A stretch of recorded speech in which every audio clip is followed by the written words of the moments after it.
Just a little bit of an intro. This is We're approaching my 52nd year designing and making furniture. The first 4 years, back in the late 60s, early 70s, I was in a graphic design program to start. And then after a year, switched into a furniture design program. The program at that point was aimed at training commercial furniture designers that would work with industry. And that early training certainly has affected how I design and make even the one of a kind work that I'm more well known for.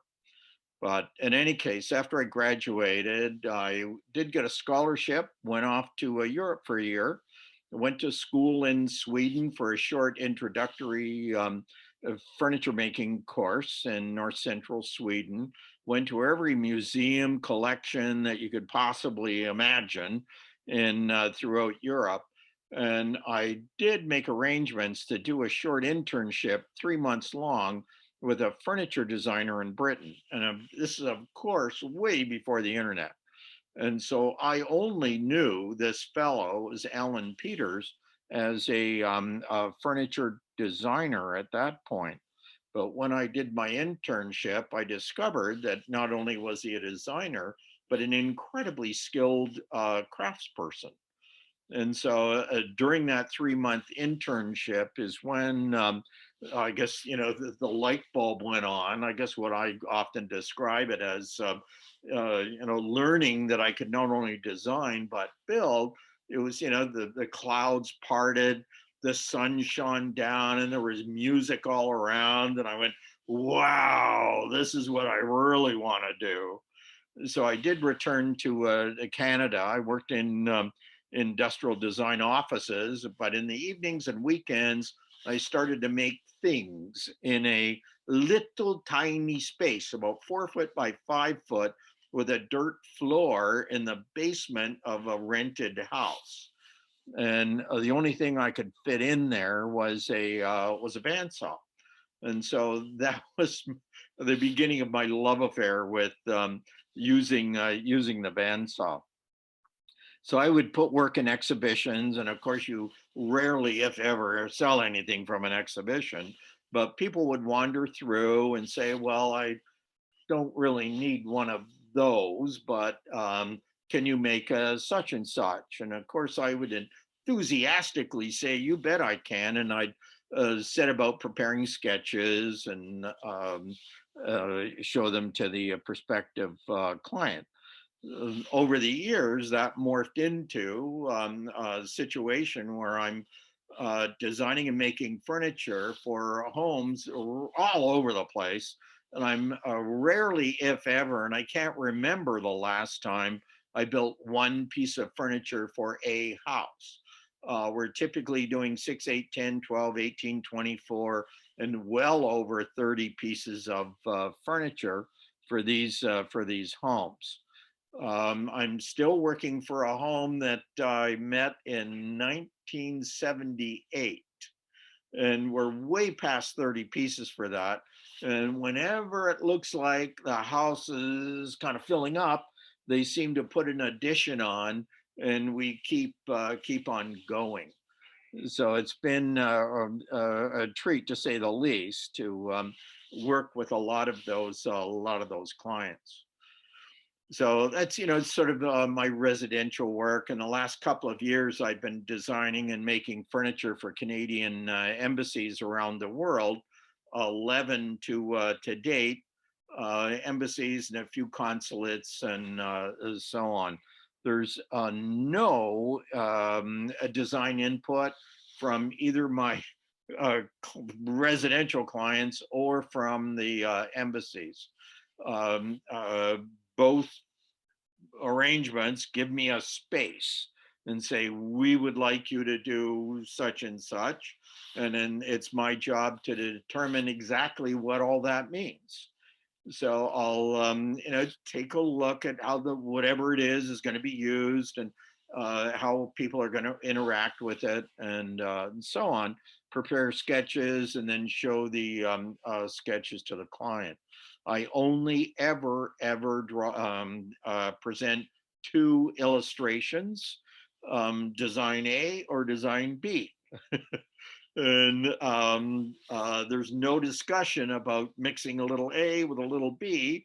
And it has something to do with if I didn't nail the, come up with the right answer, if you will, with A or B, then it was really my fault, is what it comes down to. So my clients have been very accommodating.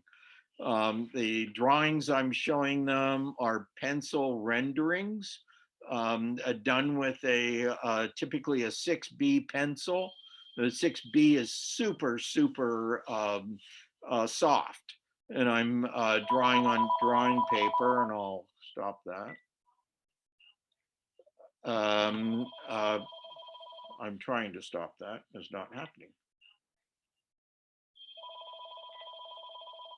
I don't know. I guess we're going to have to ignore that.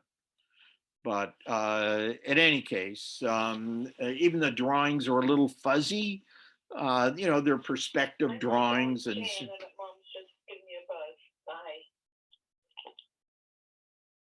oh, that was my wife.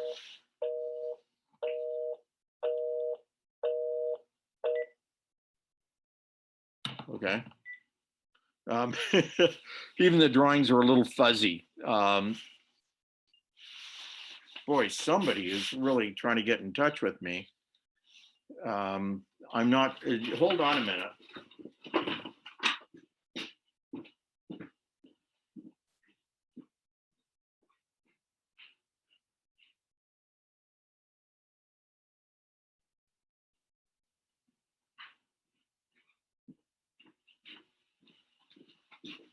Well, okay, Janice, I'm in the middle of a Zoom thing. Can we talk later? Oh, okay, bye-bye. Okay, sorry about that.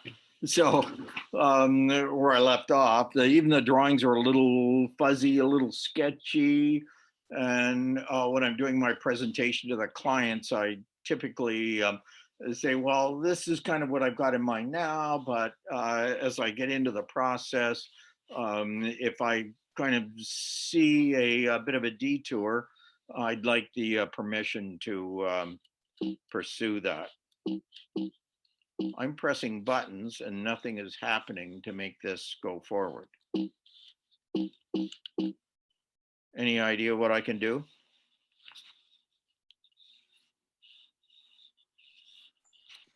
Greg, do you have any? No, it seems like that should work. Oh, okay, here we go. Right down at the Come here. bottom, there's little arrows here.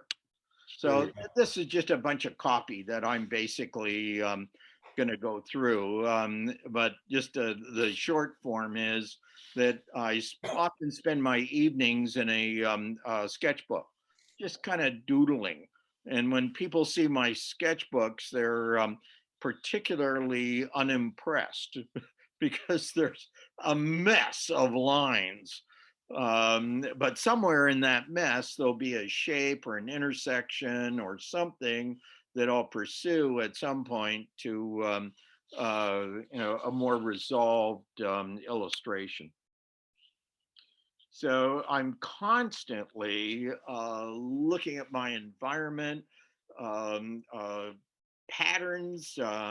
One of my favorite sources actually is tire tracks in the snow. My wife, her car, she has to back out and turn left to go down our big long laneway. And the way the tires intersect in the snow as they curve is an incredible source of form ideas. Okay. So essentially, I'm never not designing. I'm always looking for any texture or anything that might give me a clue or form some sort of stepping stone for a particular direction. I work with paper. I work with scale models a lot. I will do full-size drawings of what I've got in mind, because as I'm doing the full-size drawing, of course, I've got to think about the relationship of all the parts. And I also have to think about the negative spaces that the structure that I'm designing actually encloses. I will often do, even after 50 years, I will often do a full-size mock-up. And Janice and I often live with the mock-ups because I will paint them. And that's kind of what we use as furniture in our house, is all these mock-ups.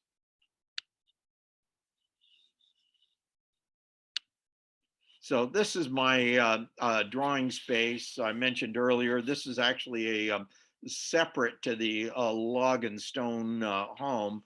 This was an old log barn, and it was sitting right on the ground with no foundation and no roof. And so my son Peter and a friend of his worked for me for a few summers, and we finished that building.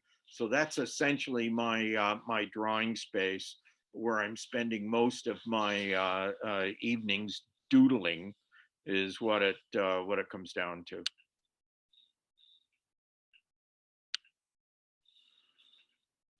There we go. So these are like a typical page from my sketchbook.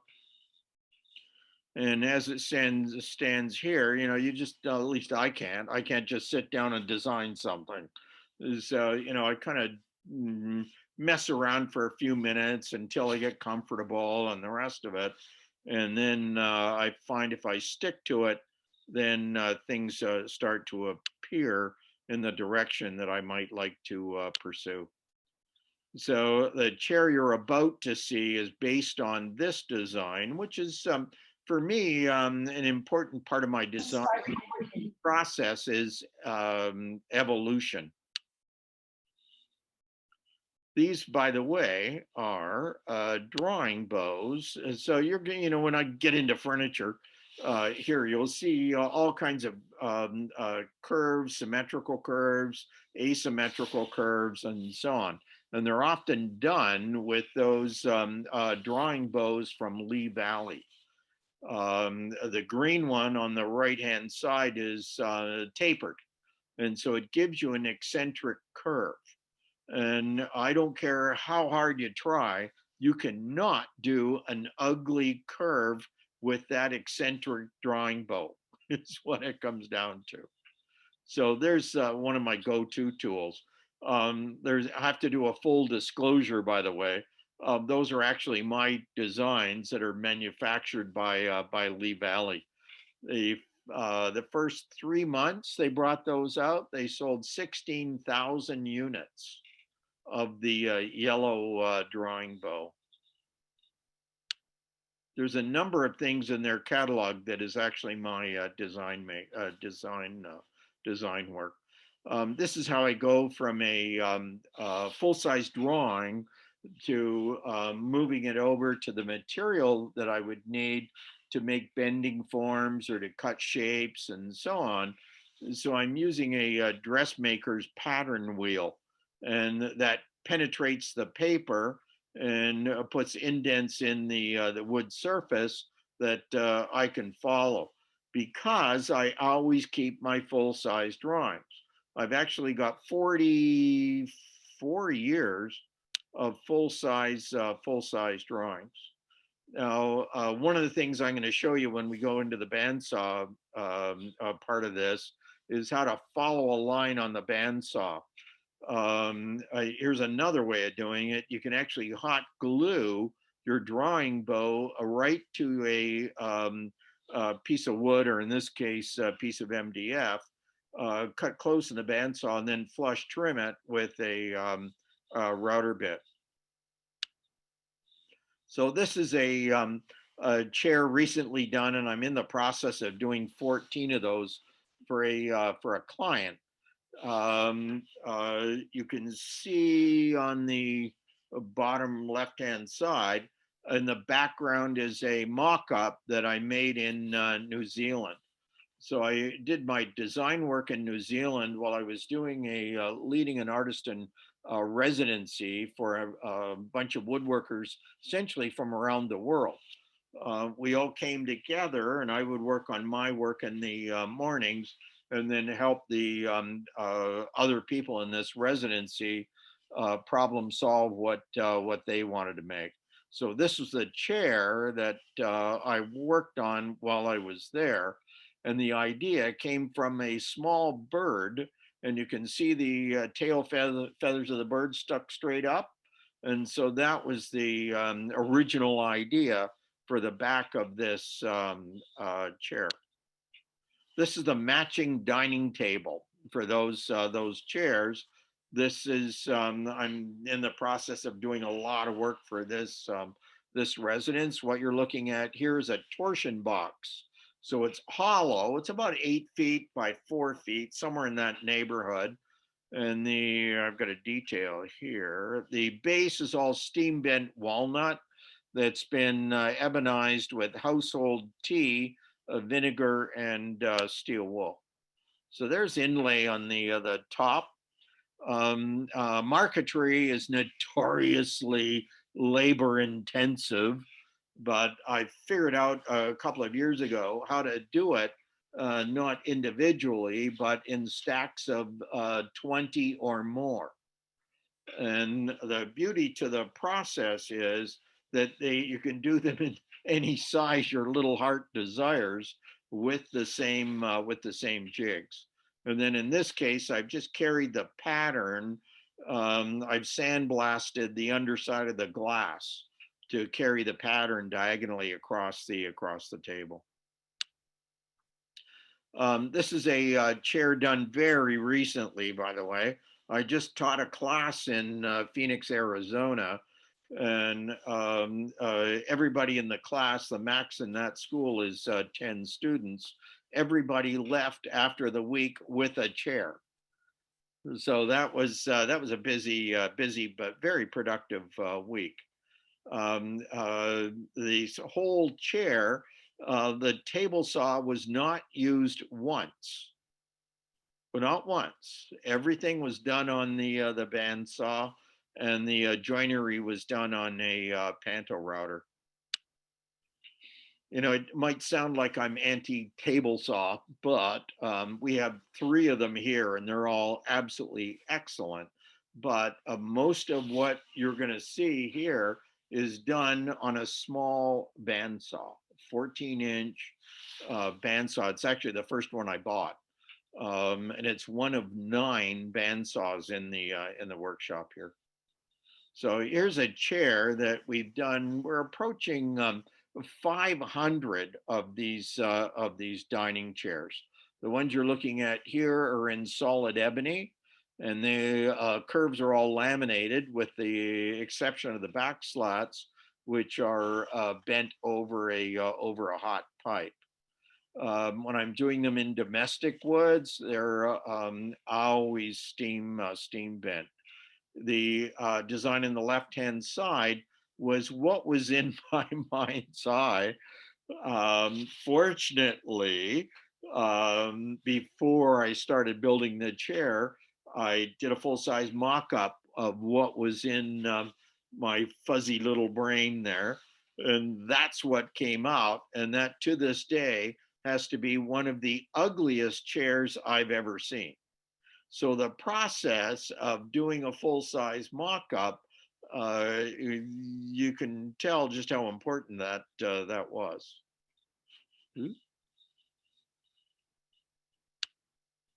So went back, did a full-size mock-up of a revised design, but even before I did that, I resolved the idea quarter size. And you can see the little models and the floor. There's about 6 done. Those were 2 that survived the process. So this is typical page from my sketchbook. Here I am sketching. I'm often sort of doodling with foam and so on. The piece you're about to see came directly from this design exploration. process. Now, I sent an outline of my design process, my design sequence to King there earlier today. So at one point, one of the things that I look for when I'm going through my design process is moving from solid objects to linear objects and so on. And to do that, in this case, I created a solid object and then started to draw lines on it, all right, with a magic marker. And so I'll do that and then start cutting the shapes out and so on, constantly looking for something that might be useful as a possible furniture farm.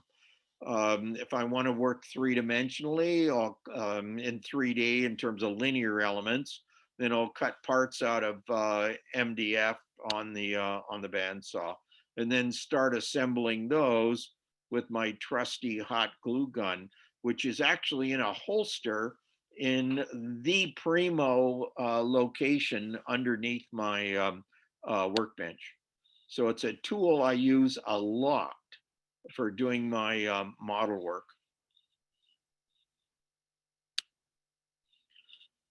These are perspective sketches using perspective charts, the Lawson perspective charts.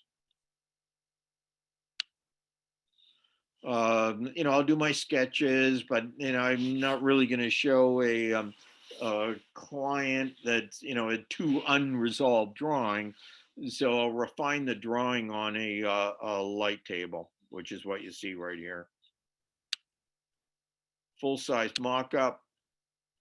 Now, when you look at on the right-hand side there, that shape is interesting, but there's no shadow, there's no highlight.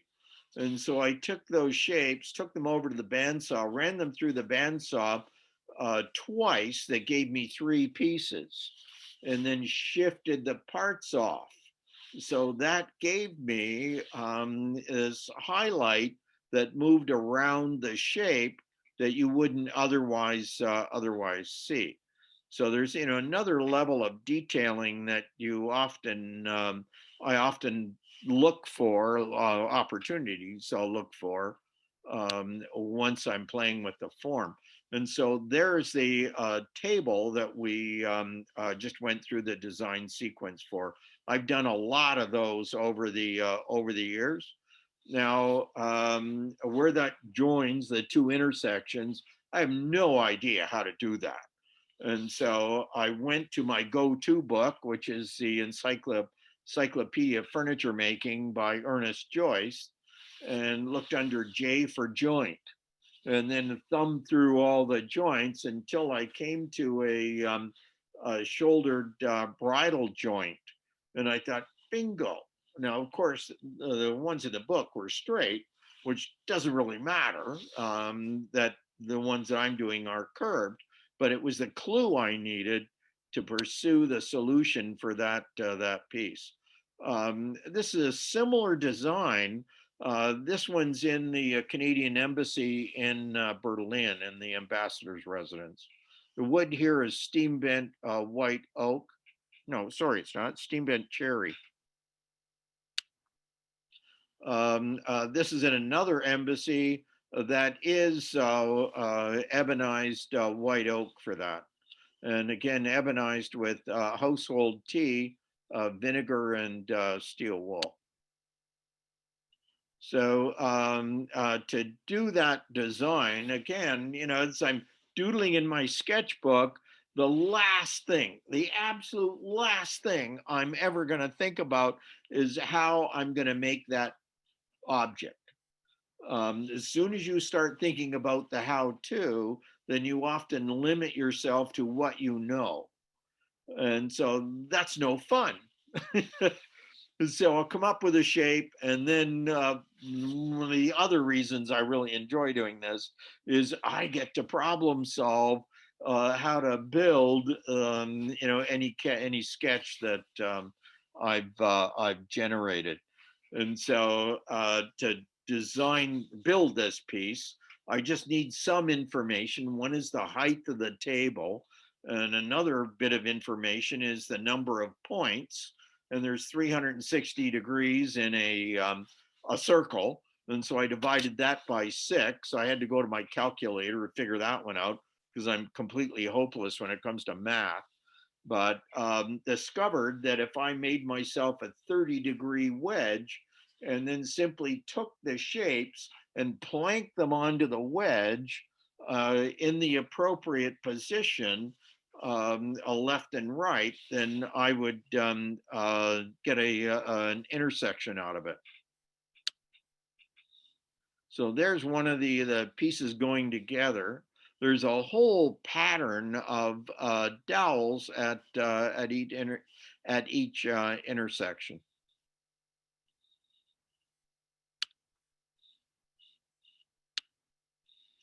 One of the other things that was I've always been fascinated with is the whole notion of spin, of kinetic energy, of shapes that appear to move. And I started working on that series in 1984, and it's just I've done countless pieces using the same design inspiration, if you will, including I've done a number of laundry hampers. You'd be surprised how much people will pay for a laundry hamper. And there might be an example here. These are stools that like workshop stools or kitchen counter stools that evolved from the same spin exploration. The stools on the bottom left-hand side, we'll be doing those in Puerto Rico in May. I'll be going to Puerto Rico and working with a Puerto Rican woodworker who's starting a school. And Puerto Rico is devastated by a couple of hurricanes, tornadoes, and so on a few years back. And there were an incredible number of trees simply knocked over. They've been piled up by bulldozers, and now they're finally getting around to the point of, oh, that wood is usable. So I'll be going down and helping them sort of develop ideas that can be made with this salvaged wood. That'll be great fun in May. If you watch my Instagram post or Facebook post, you'll see next week a link to that project in Puerto Rico. Then you can join that project and work on it in Puerto Rico. So same idea as the original plan of the original design there. One of the ones was actually in cast aluminum. These are steam bent parts. The one on the left-hand side is ebonized cherry.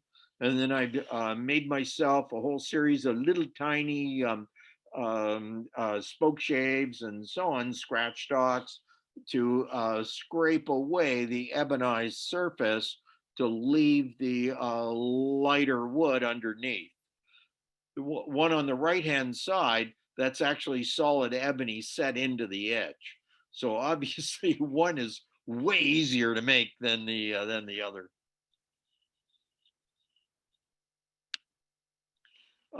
Those are in the Canadian Embassy in Geneva. Small box, tea box, that was actually in fine wood some years ago. But again, it's the same origin with the notion of shapes moving, shapes spinning. Oh, there's a laundry hamper, by the way. Here's a simple project here. This is just a small chest that I actually made out of 2x4s. And if you take a 2x4, particularly fir 2x4, and cut it down the middle, and take the middle and rotate it out, that 2x4 is now quarter sawn.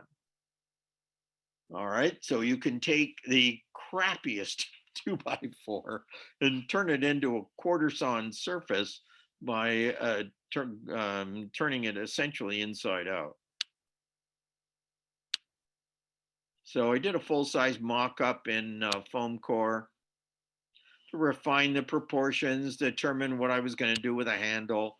And there's the small chest made out of 2x4s.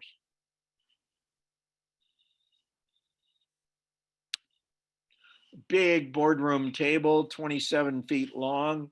This is the first commission that big commission I'd ever done. There was an arts patron that was funding a huge arts center. And I was approached, at that point, I'm working in a garage. And this arts patron shows up at the garage and wanted to know if I was willing and able to do a boardroom table that was 28 feet long. And, I said, I'd love to do it. So the end of it was they gave me the commission to design and build this huge table.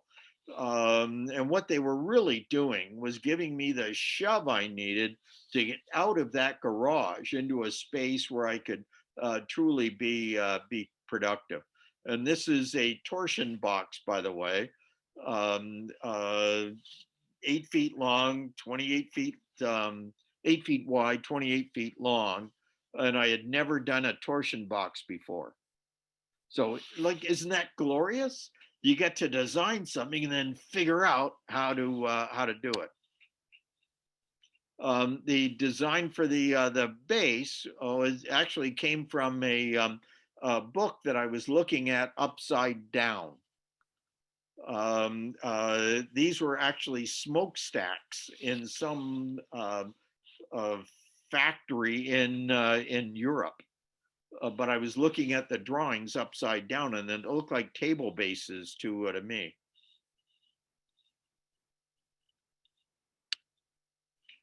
Recent chest. One of the projects I'm working on in the workshop now is for this client. And the reason I'm showing you this is all the dovetails have all been done on the bandsaw. I actually teach a 2-day class on cutting dovetails on the bandsaw. This is a design exploration based on strips of foam core, cardboard, just anything that's linear and planar. And I'm always working to at a quarter scale. A front elevation really tells you nothing about the shape. And so that's why I always do perspective drawings. Like, doesn't really tell you much until you do a perspective drawing, and there is the perspective charts I use. I did mention I went to art school, and when you're in art school, they teach you how to draw fruits and vegetables and naked people. And you're 19, that's great fun, but it really did nothing to show me how to draw hard edge objects like furniture until I came across these perspective charts. So there's an illustration I would show a client. And that's not what they got, by the way. So here's foam core models going together. There's my little foam core person to keep everything in scale.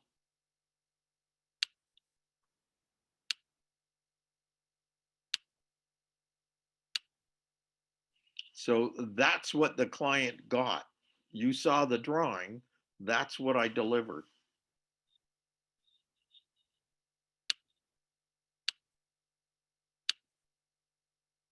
This is all from that design exercise of folding foam core. And foam core you buy in a dollar store, and it's cardboard with foam in between. And it's like the ultimate simple material for making models. So these all come from that same design exploration. Oh, that, by the way, is a door in Frank Lloyd Wright's Taliesin West near Phoenix, Arizona. And I love the shadow. And that was the table on the left-hand side there that was inspired by the shadows I saw in those doors. Quarter scale models.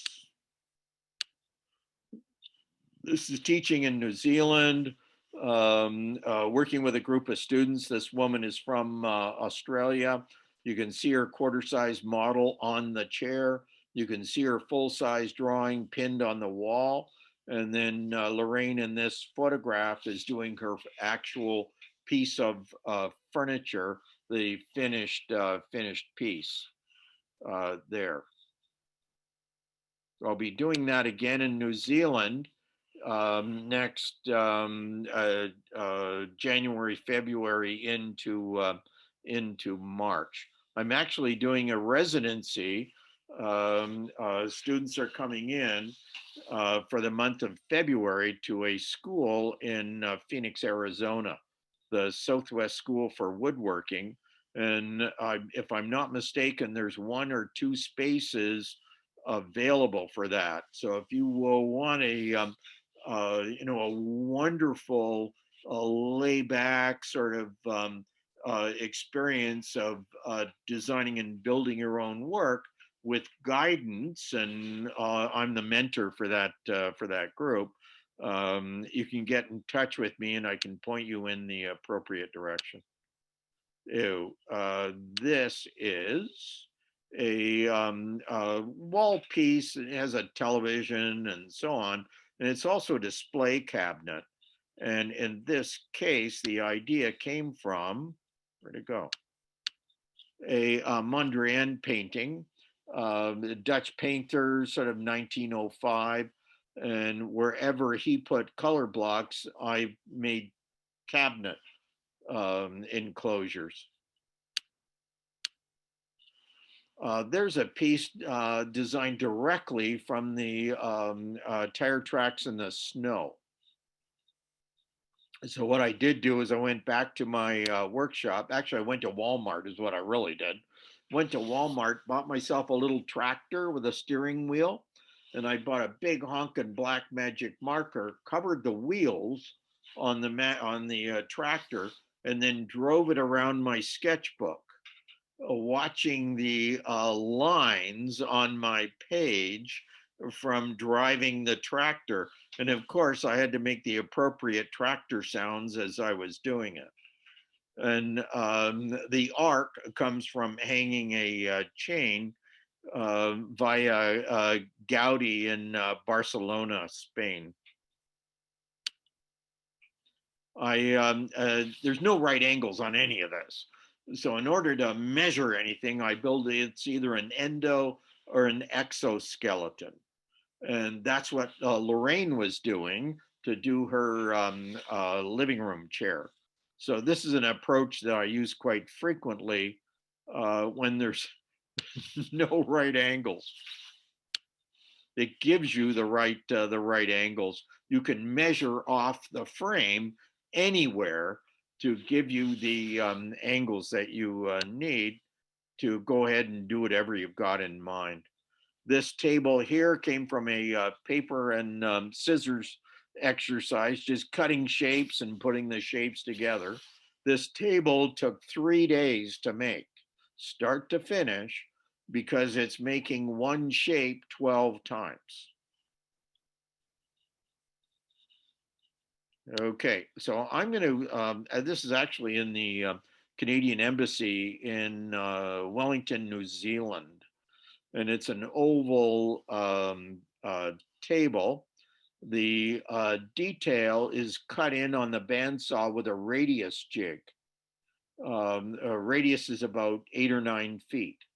And the jig I'm going to show you in a few minutes, that was the jig that did this, the arcs on this table.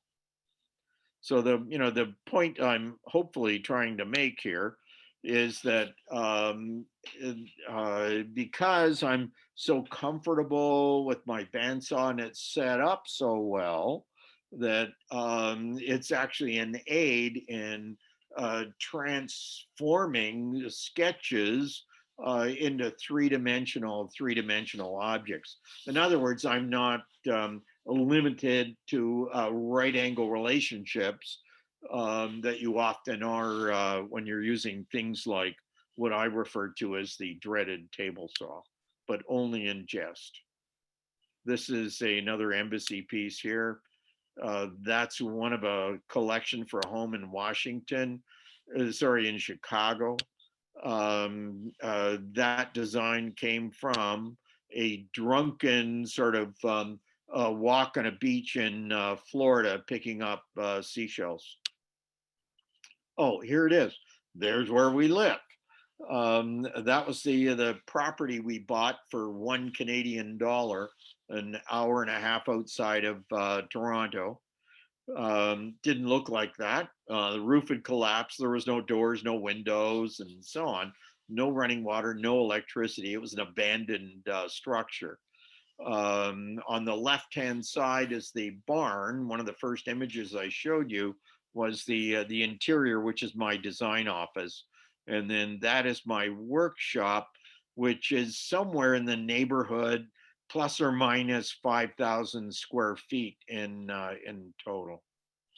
And I think that might be the last image. There we go. Yeah, okay, all good. So this will only take me a minute. I'm gonna turn this off and go in and put my phone on, and I'm gonna walk you through the bandsaws here. Okay, so I'll be right back.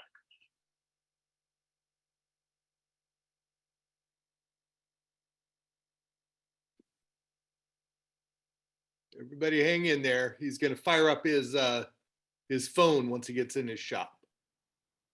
Hard to know if you should be inspired or quit. Or quit. I'm gonna choose being inspired, but holy smokes. I'm just logging off. I'm done. I think I'm gonna start bowling. Yeah.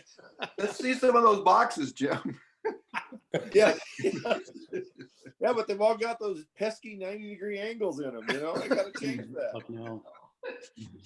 Man, oh man. Yeah. Yeah, I thought about you, Jim, because I know you always talked about getting into the design presentations, and this is in that. This is cool stuff. Yeah, this Very is pretty. cool. This is head over heels into it. Yeah, no kidding. Man. Way overhead. Yeah. Mary May just got done with a tour in England at the Gwynlyn Gibbons Tricentennial, and she said since she got back from that, Gwynlyn Gibbons is one of the most famous English carvers, and when she got back from that from London, she said she wasn't able to pick up a chisel for weeks.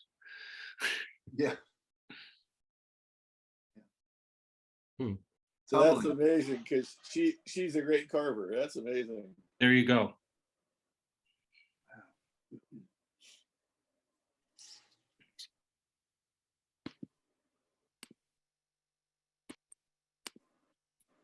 Can you hear me now? We can hear you. Can't see you. Okay, all good, all good. Can't see you though. Oh, can't see me. That better? Yes. Yep. Okay, fabulous. Now We're good? almost. Let me find you. I'm trying to find you in amongst all my. Oh, there. Good. And I'm going to spotlight you. So there we go. There we go. I'm just taking my coat off. This is the frozen north. So, does anyone have any questions? That was a bit of a harangue, I'm afraid. That's But okay. in any case, hopefully what I'm going to get across is that, the workshop I'm in, is very well equipped. but the most frequently used machine to do anything that I've shown you is just a simple bandsaw. Now there are 9 in total here. The 9th being outdoors, and it's a bandsaw mill. But if I can pull back here, this is one of the bandsaw rows. Where am I looking at here? I want to reverse this. There we go. There we go. Okay, what you can see there is 1, 2, 3, 4 of the bandsaws. The one that's used most frequently is the smaller one that I'm pointing at right here. That's a horrible bandsaw. It's a General, the make, and that was the first one I bought in 1974. And it took me a while to get that to the point where it would do exactly what I had in mind. The lower wheel was loose on the shaft and so on. I had to shim the shaft up, and it was a bit of a nightmare. But now that it's working, that is essentially my go-to bandsaw. The one that I'm pointing at here is the most recent addition, and it's becoming a favorite. It's a Rikon, but there's some great features on it. I really like the raise and lower for the upper guide, but the fence on this, they make you use that fence in hell. But I've been able to do some modifications to it to get over some astoundingly bad industrial design work when that fence was designed and manufactured. But in any case, here is a bandsaw. I'm going to turn more lights on here.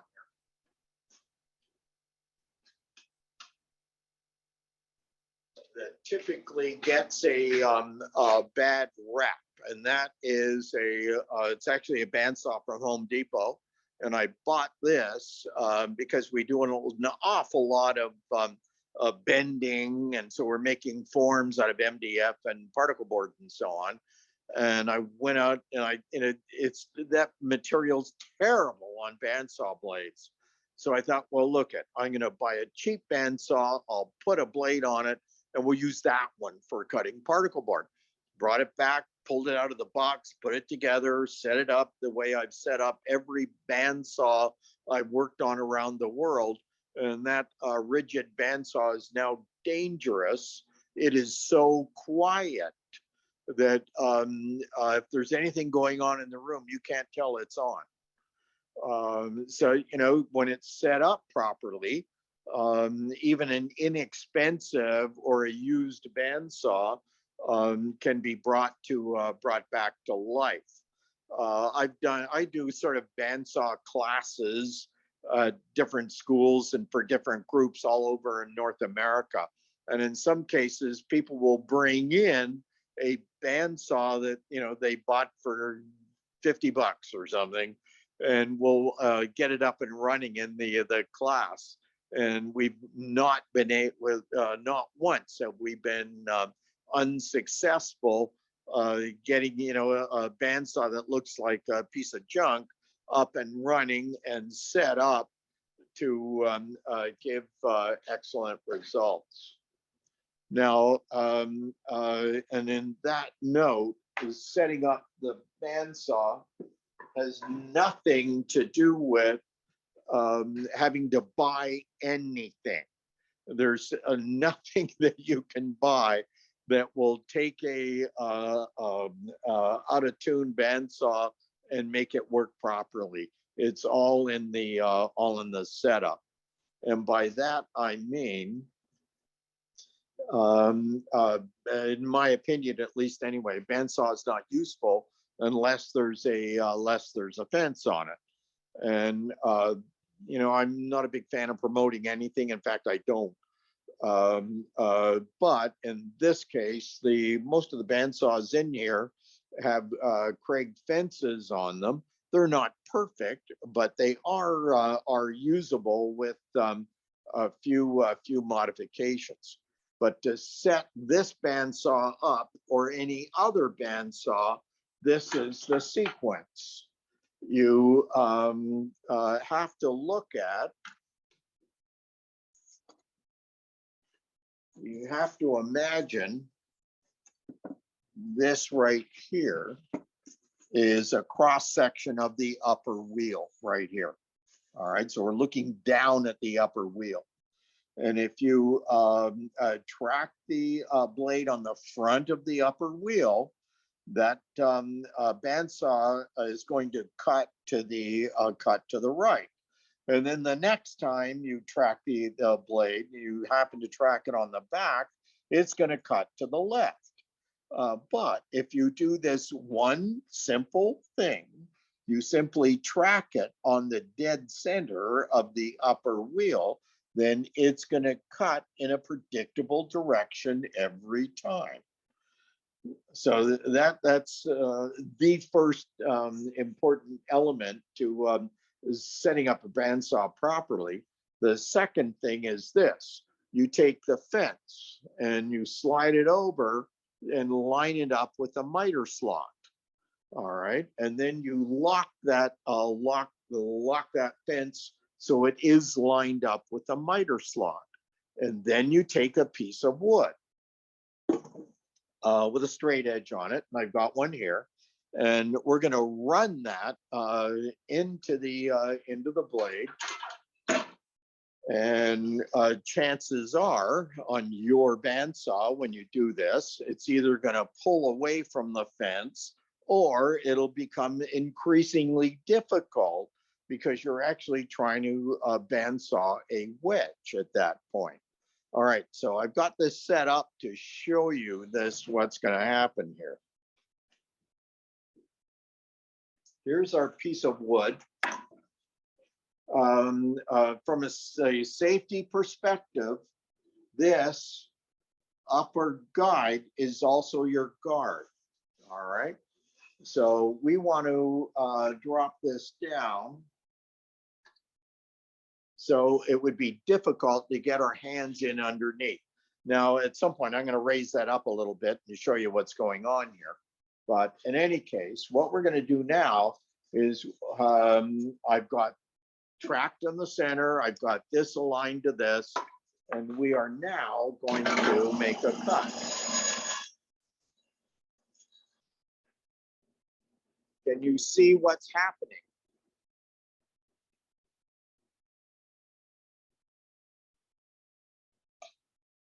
It's pulling away from the fence.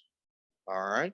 And there's nothing I can do. There's nothing you can clamp on there. There's no bandsaw finger that you can keep that tight to the fence. And what's actually happening here is the table is out of alignment. All right.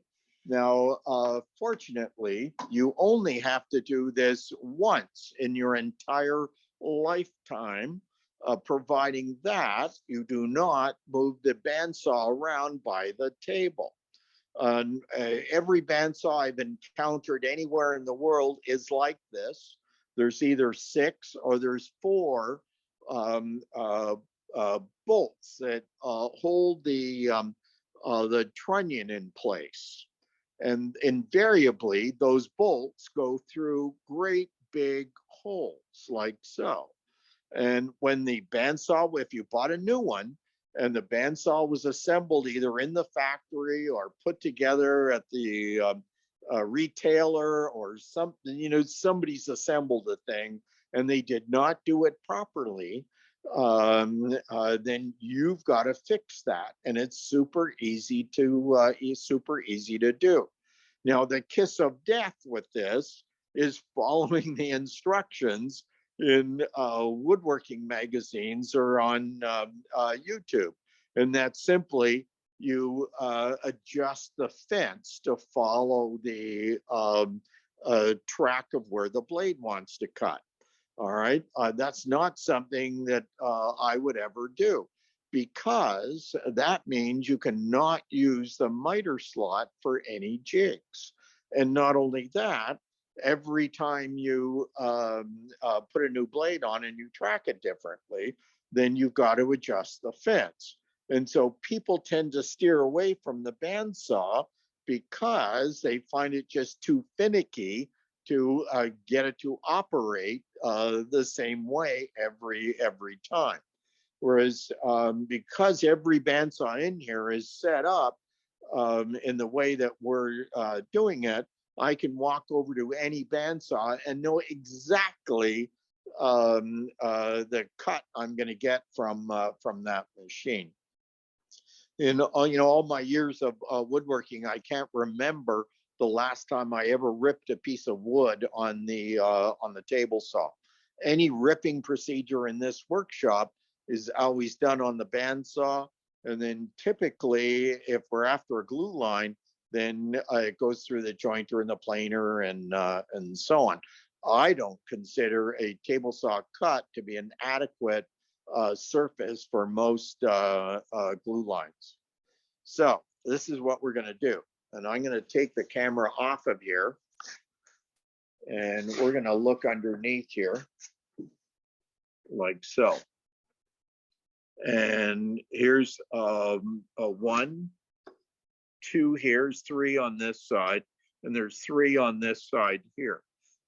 Before we started, I've undone these bolts inside here and tighten this one up here, and the one at the back on the this side here. So that's when I made my cut. So now I'm going to loosen those off. I've got a wrench handy here. It just takes me a second.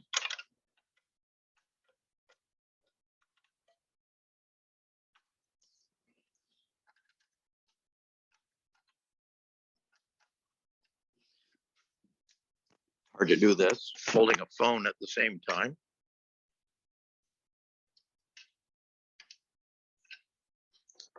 Let's use this instead.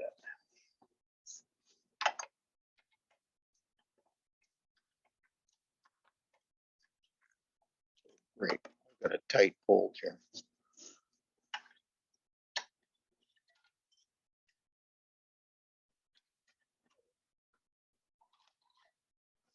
I'm gonna have to put my phone down, so.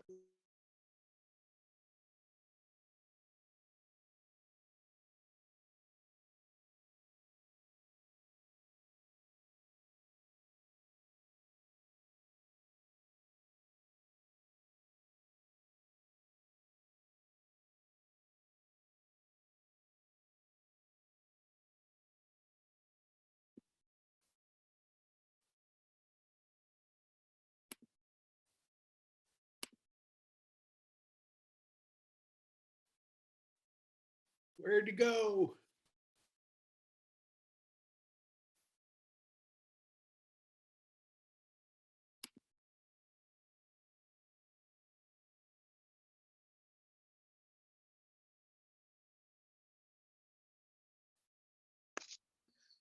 Hello, am I still on Yeah. air there?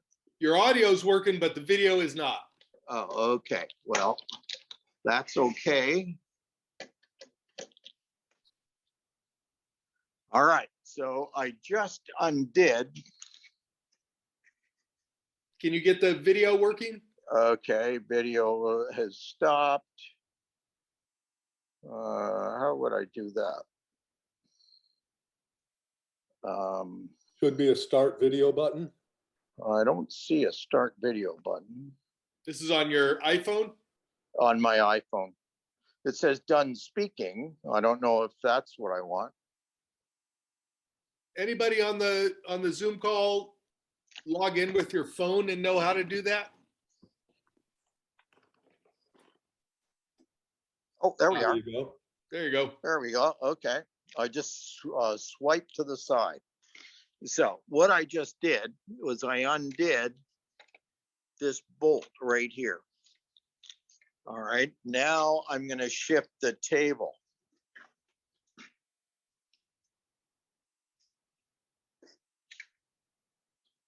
We were hitting on this side here, which was pulling our piece of wood off of the fence here. So I've just shifted the table. Now I'm going to tighten those 2 bolts back in. And I'm going to try it again. There we go.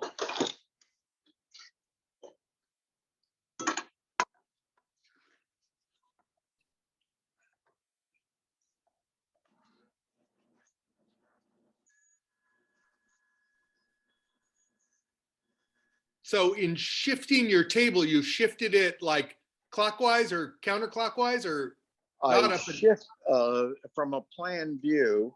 I shifted it clockwise. got it. All right. Okay.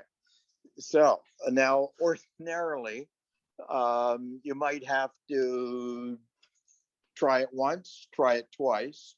You shift a little more, or maybe you shifted it too much. But maybe because I've done this so many times, I've shifted it so that we have exactly the same amount of space on either side of the blade here. All right. So I can see, it's hard for you to see it, but I can see that I've got a space on this side of the blade and I've got space on the other side of the blade. And that space, of course, is created by the set on the teeth. So now that we've done that, and it's doing exactly what we've got in mind, we can go ahead and tighten the other 4 bolts. On this one, there's 6 bolts in total. There's 2 that are at least a little easier to get to, and then the 4 inside, of course, are a little more difficult. So you only adjust the 2 on the outside until you get it exactly where you want it to go, and then tighten everything down. And then as long as you don't drag your bandsaw around by the table, you only ever have to do that once in your entire life. All right. So it's a super simple fix is what it amounts to. So you're never having to shift your fence ever to accommodate drift, because there is none, is what it amounts to. Doing it the way I've just shown you. The Rikon behind me here is exactly the same arrangement on the underside. There's a big Italian Centauro, same thing. There's a 1947 bandsaw in the back of the room there. The same thing underneath. The tables have all been shifted so that the blade is cutting perfectly in line with the miter slot.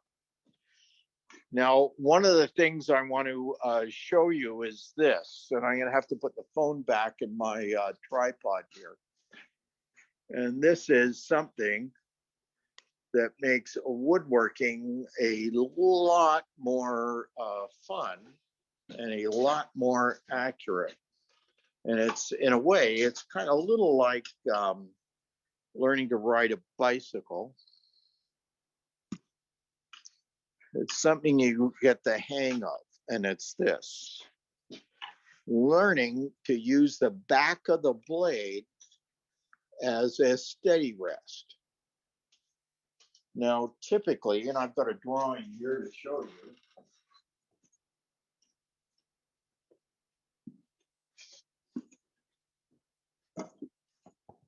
This is a bandsaw blade here. There's the curve left and right here, the teeth bow out. That's what gives you the width of the cut here. And if you're using both hands when you're steering, at that point, you're often moving back and forth because you're steering with left and then steering with your right and so on. And what I'm going to suggest you do is not that simply use one hand. If you're right-handed, use your right hand. If you're left-handed, use your left as your dominant hand. And while I am watching the point of cut here, what I'm actually doing is shifting the wood with a 1/10 of an ounce of pressure. So the piece of wood, the keeper piece, the shape we're after, is actually ever so slightly pressing on the back of the blade. And I'm going to demonstrate that right now. So I've got a piece of MDF here. And I'm going to drop my guard down. I'm going to keep it up higher so you can actually see what's going on here. And I think I might even try and bring this a little closer. So I'm going to drop this down.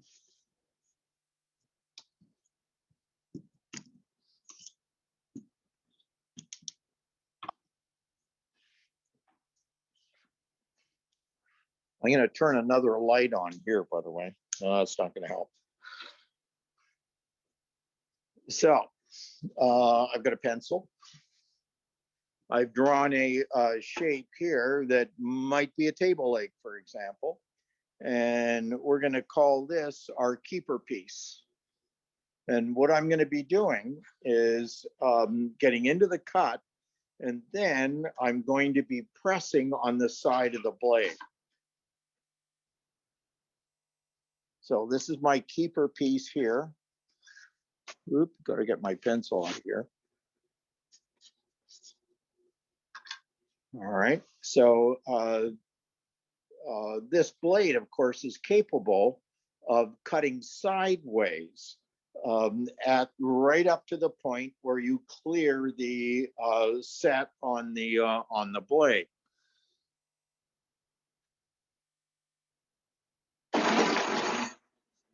So you can see that it will cut sideways right up to the point where we're past the set. So I'm going to get into my cut here. And I'm going to take my left hand away. I'm going to move back a bit here. And so essentially, I'm going to be steering with my right hand. And I have absolutely no control whatsoever steering with one hand until I start pressing ever so slightly on the back of the blade.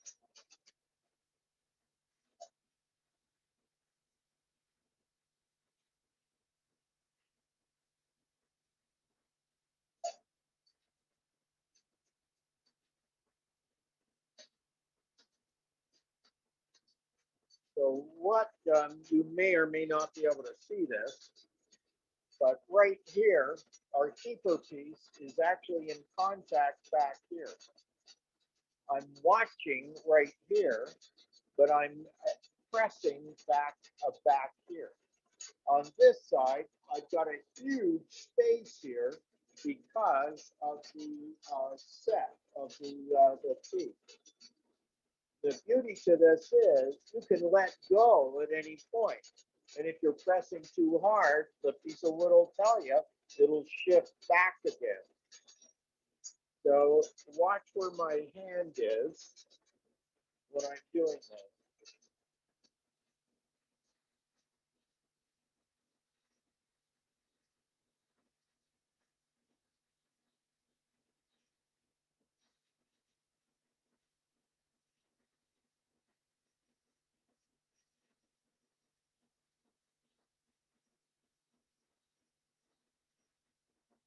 Now, right about here, I'm going to go off my pencil line on purpose.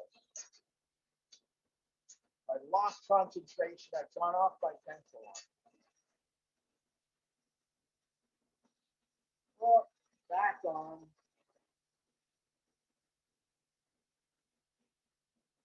You gotta follow the 3-inch rule to keep your fingers away from the bandsaw blade.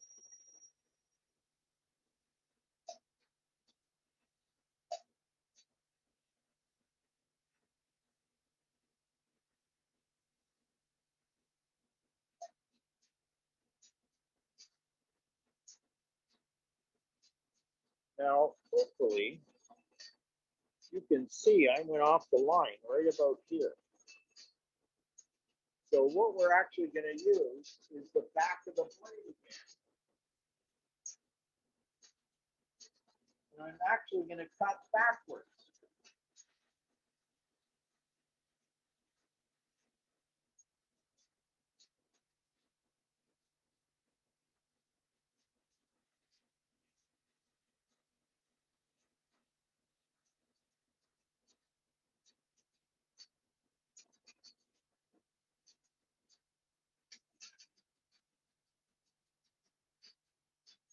So if you can see this, there's the pencil line, and past the pencil line, there's like one wood fiber, and it's consistent all the way along here. The pencil line remains intact, but there's one wood fiber off the pencil line. I'm running my hand over this, and there's no bumps, lumps, or whatever. Now, so that's cutting on that side. To cut on the other side of the line, we're going to use our right hand again, but we're going to use the middle finger in our left hand as a bit of a springboard.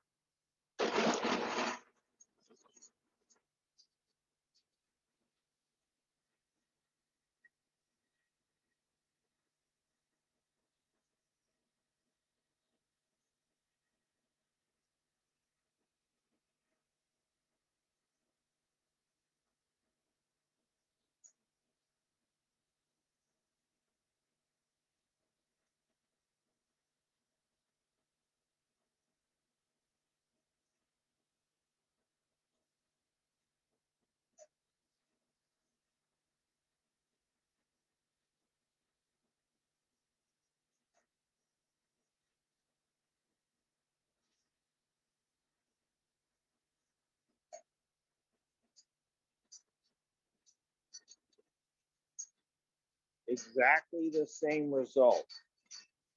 There's the pencil line, and there's the one wood fiber. So if you're working on a difficult curly piece of wood, or of course, if this is a straight piece of wood, we'd be cutting into the grain and the rest of it. And so trying to fair that surface down is kind of tricky. But because we are so close to the line here, you'll be able to do this with spoke shaves or whatever method you choose. If you're going to braid, you're going to use a sander. You're taking off so little material. It's incredible. The sanders that we have here, the sandpaper stays on them for months, if not years, because what we're not doing is grinding wood away with a brace of discs or belts or whatever. We just might have to clean that surface, and that's pretty much about it. So the chairs that I have here, by the way, this is very similar to the one we did in Arizona recently. And everything on this chair was done on the bandsaw, including the compound coopered seat and back. So all the shapes for the legs. Here's the back leg on that chair. Straight line down to a subtle curve at the bottom. All right. Here's a side stretcher. the subtle curve on the underside. Here's the front leg. And the tapered shape, by the way, is also done on the table saw by tilting the table and following the shape.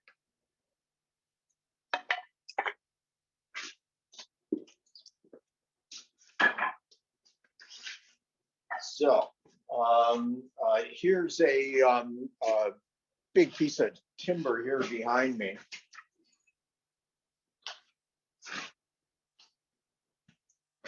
This is one of the nice features I like on this Rikon is the raise and lower for the upper guard that you see here. Kind of a nice, convenient crank. The fence was a disaster, so I fixed it by cutting it off. Ordinarily, that fence is about 6 inches high or so, and it is engineered so you can lay it down. And it's an incredibly frustrating, irritating process to go from vertical to horizontal, and you lose 6 inches of capacity. So in this case, I just simply cut it off. And then made myself an auxiliary fence here that drops in like this. So now I've got a nice high fence. All right, so there's no fuss, no muss, and no messing about with nuts and bolts and the rest of it. But at the same time, if you're working on very small pieces, what you really don't want to do is have the tall fence keep the guard up. So what I've done here is made myself a low fence that simply clips on right here.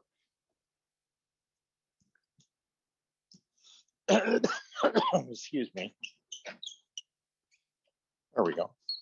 So now I no longer have a blade exposed when I'm cutting small parts. So that what I just showed you a few minutes ago. Here, by the way, we talked about aligning the table. If you want to cut irregular shapes, this is essentially a piece of firewood that I can cut a dead straight line on, because the jig itself is sliding in the miter slot on the bandsaw, right on the table. Hey, Michael, the camera, sorry to interrupt, but the camera kind of is Oh, pointing sorry. away from where you're, there you Right. go. Oh, yeah, there we go. Good. Yeah. So here's the jig I just talked about. This is a shop-made jig for taking irregular shapes. So here's a piece of plywood here. It's the same thickness as the miter slot. And on the back of this, I bought a piece of perforated metal from Home Depot, and I can screw that down to my table, my platform here, at whatever angle I need to attach this piece of firewood to it. And so at that point, I've got to walk around here,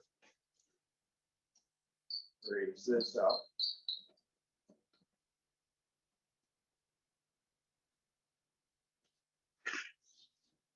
And I won't cut all the way. I'll just start the process.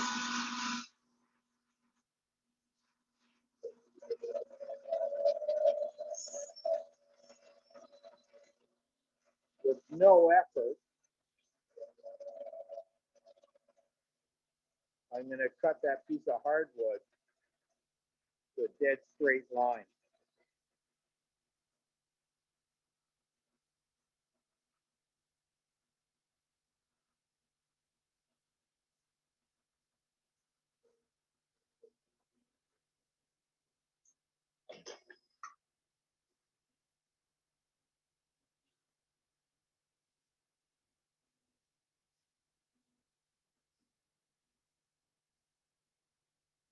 So there's the surface that I'm getting. The blades I'm using here are carbon steel blades, and they're very inexpensive.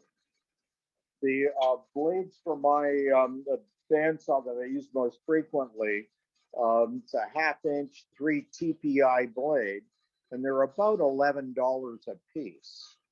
And that's my go-to blade, is what it really really amounts to. There's a notion that if you want a fine cut, use a fine tooth blade.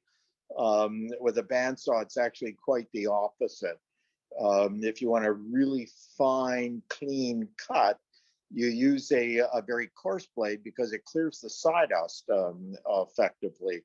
The finer teeth, the sawdust compacts in the gullet and becomes incredibly compressed, actually harder than the surrounding wood fibers. And therefore, the blade moves left and right, trying to avoid the compacted sawdust that's accumulating in the gullets in front of each tooth. A good source for bandsaw blades in the U.S. is bandsawbladesdirect.com. I don't know if anybody there is familiar with that.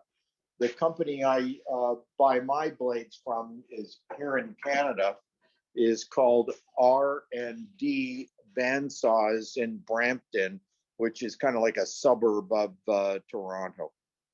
The good news is, whatever you're paying, it's the American dollar's worth 25% more, so that's to your advantage.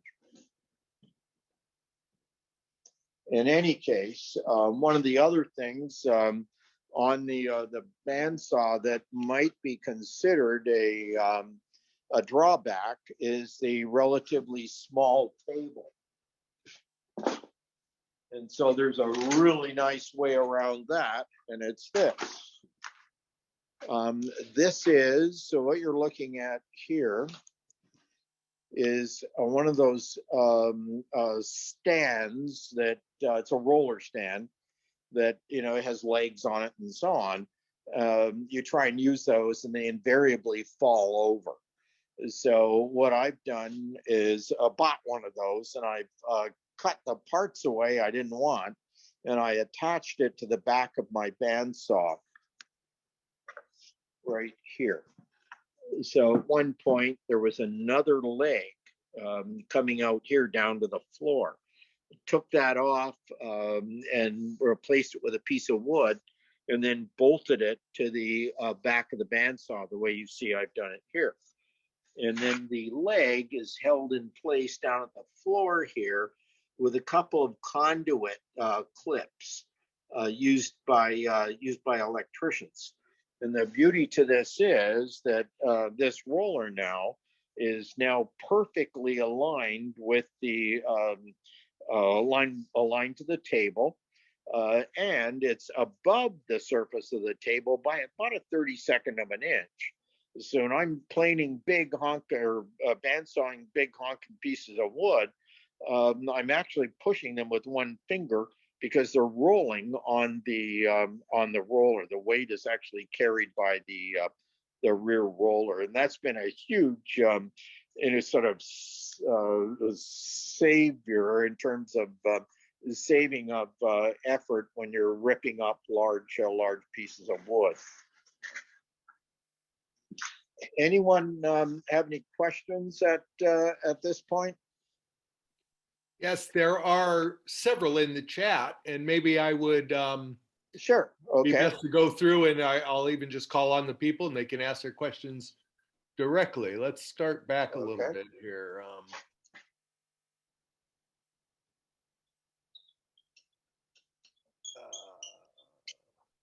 Well, one question here from George Knutson, he was asking about the slideshow. There were a lot of ideas on there, but moving a little fast. Do you think, Michael, it's possible to get our hands on that? And I can happy to send that to you.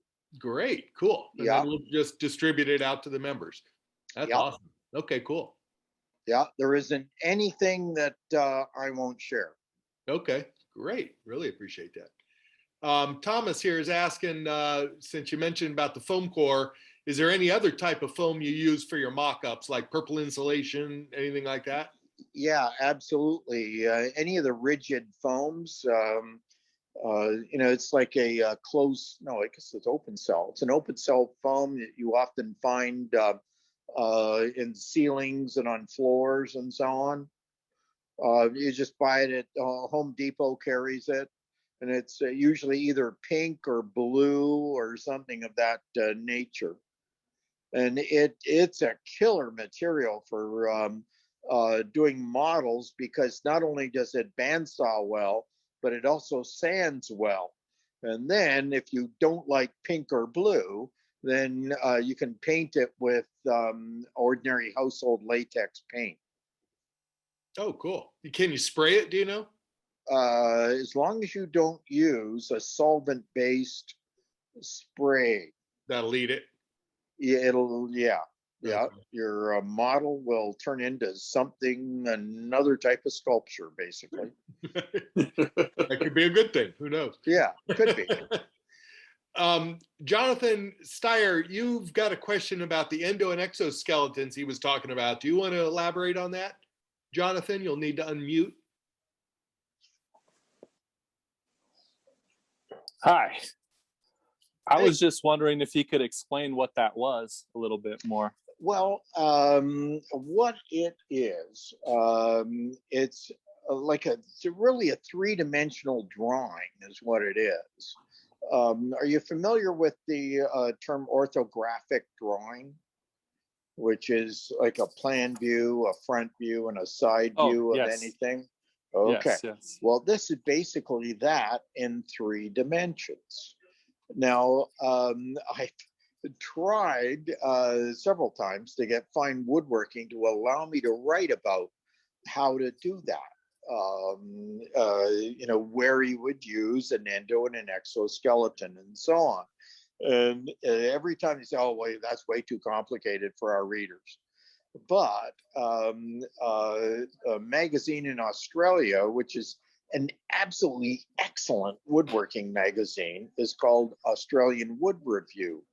They did an 8-page article that I had written for them on how to make a variety of different pieces of furniture using either endo or exoskeletons. And basically what you're really doing is making a platform in your workshop, and typically it seems that 24 inches seems to work if you're working on a table or a chair. And then you build a framework around the object and that you're in the process of designing. And then you can make fixtures or holders or whatever for any of the parts that you're working with. And if you need an angle or a plane or something, it will always relate to either the side, the top, or the bottom in order to take measurements. Now, that's almost impossible to understand what I'm saying without actually seeing it. So, I get it. if you get in touch with Australian Wood Review, the woman that is the editor, she is as good as I've ever encountered. And that's a woman, Linda Nathan. And you just ask her, she will send you a PDF or something of that whole article. Okay, that'd be great. Yeah, Thank you. So you're not necessarily worried about mimicking the shape that it's going to lay on. You just want something to hold things up so you can reference the angles and the exactly. Okay. And I rarely know any of the numbers.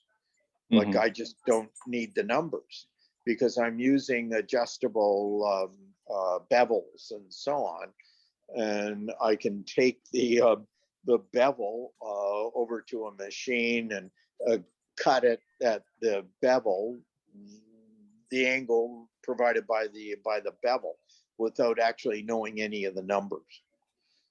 That's great. So Thank you. absolutely no math involved in this. There's no trigonometry or anything like that. It's just simply documenting a shape, measuring a plane that you want to create, and then going to the correct machine to give you that plane, which often is the bandsaw, because the table saw only cuts about 2 3/4 inches at the maximum for a 10-inch saw. That's great. Makes sense. Thank you. Yeah. I should point out, by the way, and I keep forgetting to do it, there are examples of exoskeletons in here. This is a book actually put together by a student of mine, John Amdo, who is a director of design for Caterpillar, based in Peoria, Illinois. And he had taken a number of classes with me. And at that point said, you know, really, you should share this information. So there's examples of using those exoskeletons in this book here. That's how that #1 chair is done, by the way. How would we order that book? From Lulu, LULU.com, and they're $30, and you get them in like 3 days or something. It's amazing. Cool. We'll have one in our library very soon. I was just going to say good. that we'll try to get one for the library. Yeah, That'd be great. Good.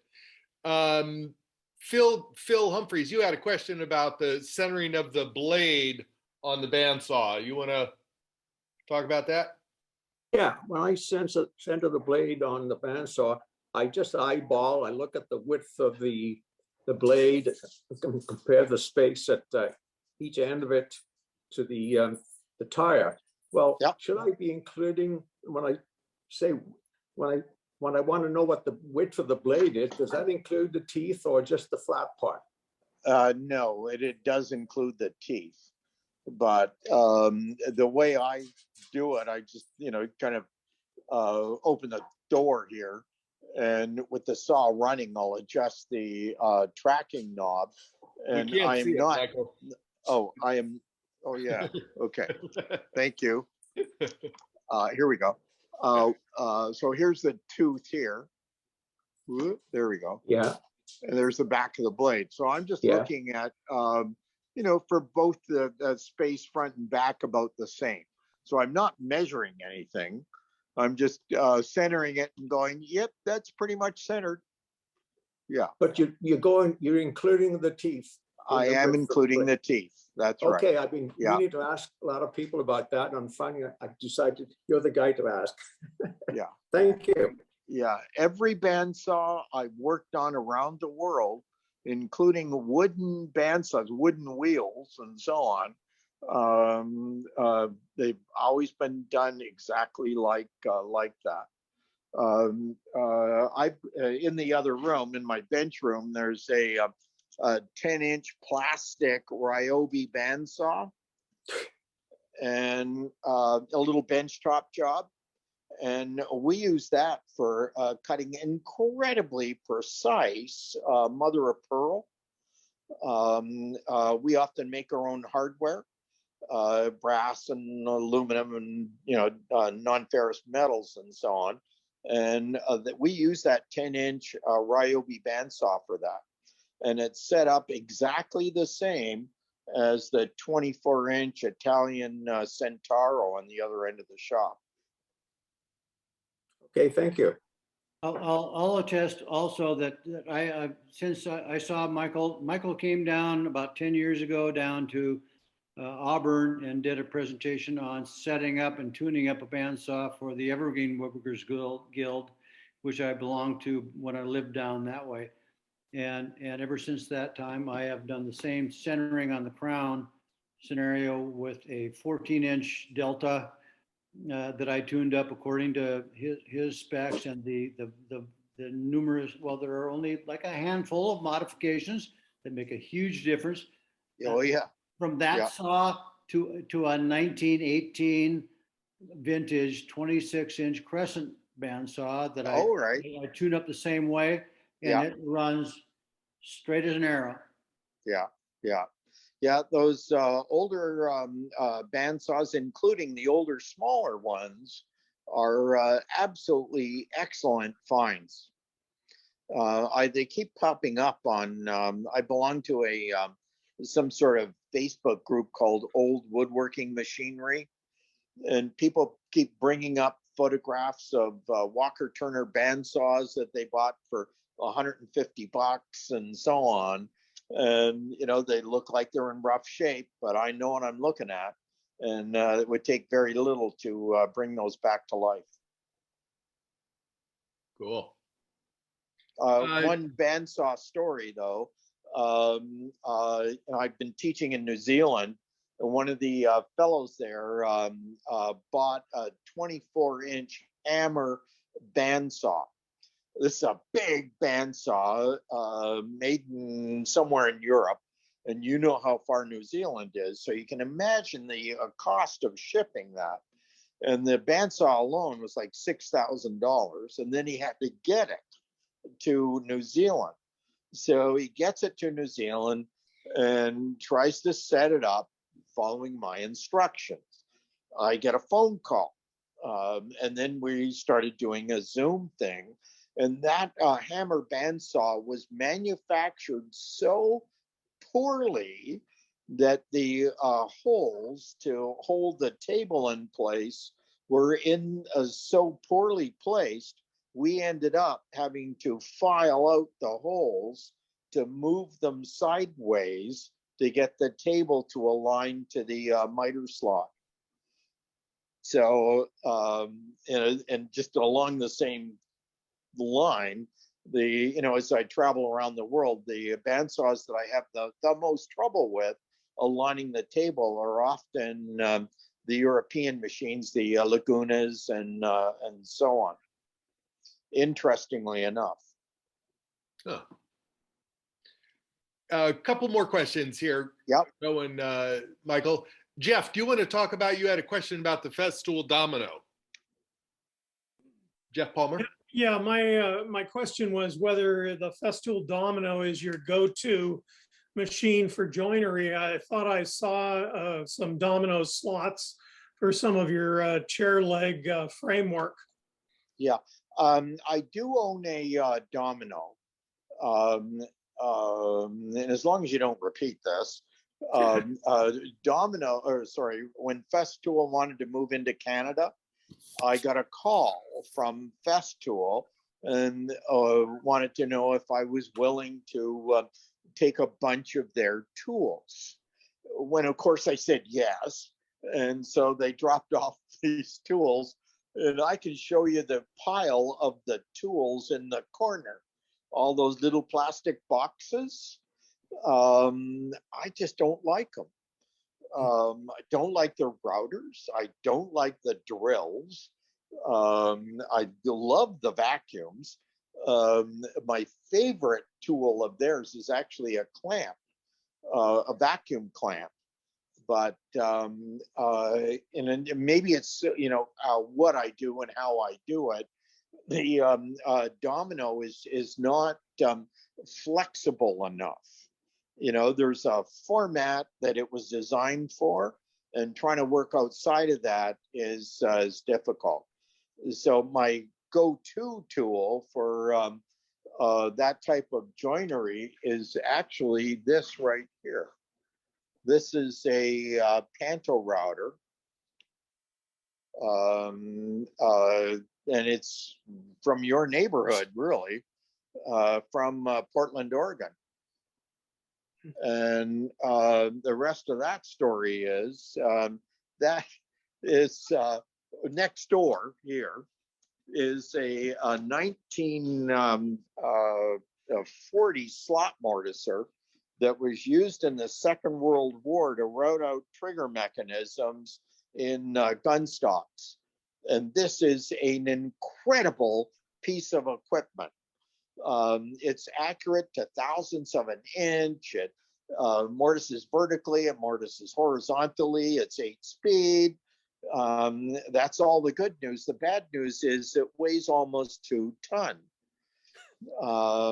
It has an overhead arm on it becomes an overhead router and so on. But since I bought the Panto router, I haven't used this since. The Panto router, the design of it is so sympathetic to working outside a square, which is what I kind of do. That's my go-to tool, is what it really comes down to. Thank you. Actually, there's 2 of them here. Are pretty slick. Yeah. Oh, Rick Anderson had a quick question. Rick, I'll just ask it for you if that's okay. He was just wondering, how many people do you have working with you there in your shop? Well, right at the moment, we're in this sort of COVID world is what it amounts to. So ordinarily, I have one skilled craftsperson. I'm the master craftsperson, and then I get things up and running and going, problem solve the whole thing, and then I can hand it off to one of the other fellows. And then there's somebody that comes in and does my cleanup and all that sort of stuff.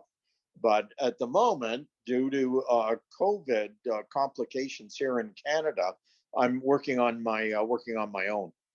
Yeah, okay. So things are slower. Working slower. There's still work going through the shop, but not quite as quickly. Yeah, it doesn't sound like the commissions have let up anyway. No, not at all. Hey, Steve Lloyd, you had a question about dust collection. Are you there, Steve? Well, to answer that question, I'm just anticipating what it might be. I do have a dust collector that's outside, but if I was setting up another shop, I don't think I would do that.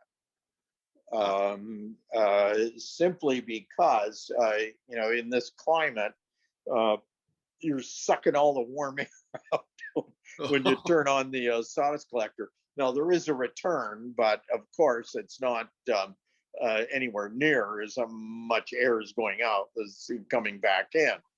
But what I'd be more inclined to do is everything has a vacuum. The bigger machines have, sort of those, the bag underneath and the filter on top and so on. That seems to be a more efficient way than a 10 horsepower collector outside. Yeah. And Richard Gillingham, you have a question. Do you want to discuss that? Yeah, a real quick question here. When you were talking about the importance of getting things lined up, getting the table miter slot lined up with the blade, yep. What about if the problem really is not that? What if it's that the fence isn't properly lined up for whatever reason? Have you encountered that in your travels with bandsaws? Well, the fence may not be set square or set parallel to the miter fence, the miter slot. So that is the absolute first thing you should do. And then everything else is adjusted to the table's adjusted so that now that blade alignment off the center line of the upper wheel is in line with that miter slot. And I have not come across one bandsaw that could not be brought into alignment like that. Using the example of the hammer, we ended up having to enlarge the holes to be able to move it to the right place. They were just sloppy when it was manufactured, is what it really amounts to. But when you were saying that the first thing to do, did I understand right that you're really saying that the fence should be confirmed to be parallel to the miter slot to begin? Absolutely, and I'll do that for you right now.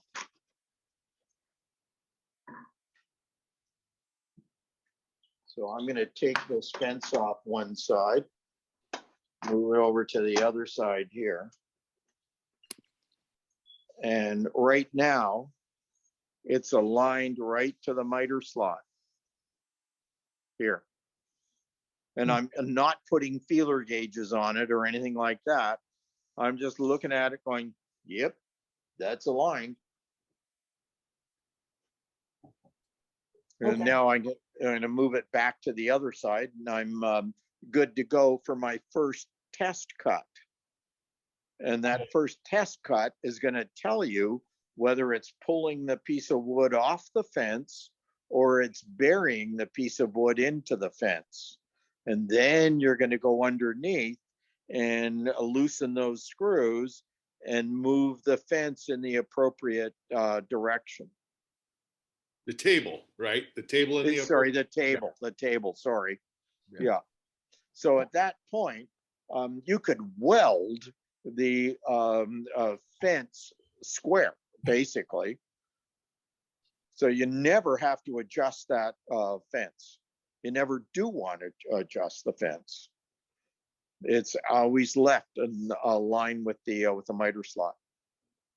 Okay, that's my answer. Thank you very much. And Michael, in any minor adjustments that would need to be made from that point, you would do with the tilting of the wheel to bring the blade to the true. If your eye didn't align it truly on the crown, you can make a minor adjustment with the tilt of the upper wheel to bring it in. I don't know if I do that. Because at that point, you start moving that around as a variable, and then that creates a variable down at the table. So I'm really going to stick to keeping that blade on the center line of the upper wheel. And I also want to point out that there's companies that would love to take a Visa charge from you for $300 or $400 to buy a frame that puts the upper and lower wheel in the same plane. And that doesn't matter. It doesn't matter to the point where I've worked on bandsaws where the blade is just catching on the lower wheel, and it makes no difference. The business end of the bandsaw is the upper wheel. The only thing the lower wheel has to be is round to send the blade back. And in fact, when it really comes down to it, the business end is the guides on the upper guides. Now, if anyone in your group has worked on bandsaws in Europe, in all the bandsaws I've used, I never ran into one bandsaw that had lower guide bearings on them. None. And if anyone in your group owns an older Laguna, ask them how easy or how difficult it is to make adjustments to the lower guide blocks. You've got to be a contortionist to make adjustments to the lower guide blocks, because they just slap those puppies on there for the North American market.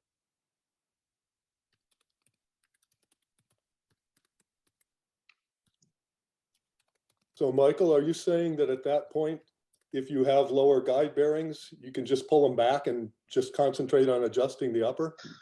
You could do that, but I use both my uppers and lowers.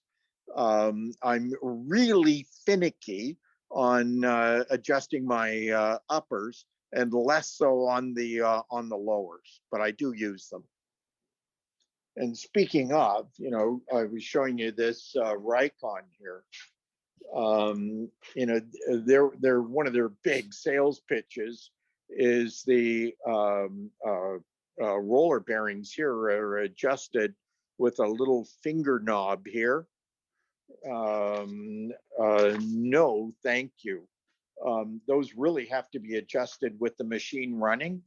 And I do not want to put my fingers that close to a blade. So I made myself a little handle here that clips on there, and I can loosen and adjust this thing where it has to go with my fingers well away from the blade. Michael, are you a good? Go ahead. Sorry, go ahead. All 10 fingers, not so much as a nick or a scratch or anything. One of the things I'm really careful about is working safely.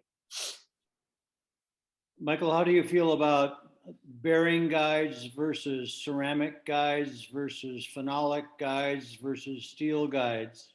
Well, the bandsaw that I bought first in 1974 has the original steel guides on it,